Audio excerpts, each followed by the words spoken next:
The morning began like any other, quiet but heavy with anticipation.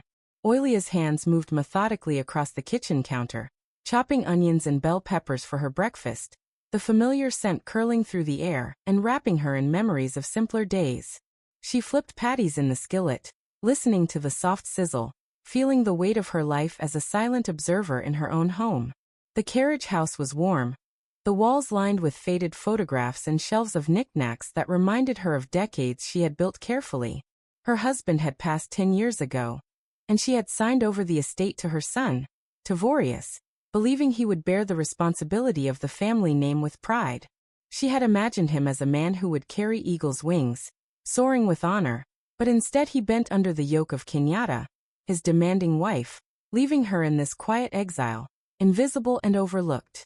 When the door creaked open and the autumn wind poured in, she barely glanced up. Tavorius entered, fumbling with his blazer buttons, avoiding her eyes, while Kenyatta swept in like a storm, tossing her trench coat onto a chair without a word, her sigh deep with feigned despair.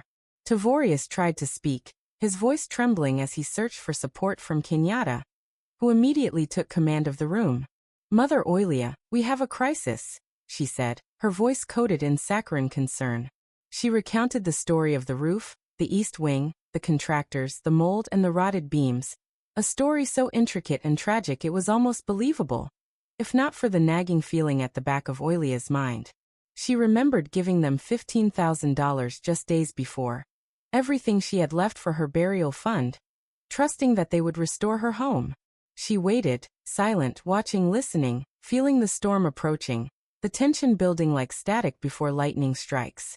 When they told her the money wasn't there for the cruise, claiming ticket prices high,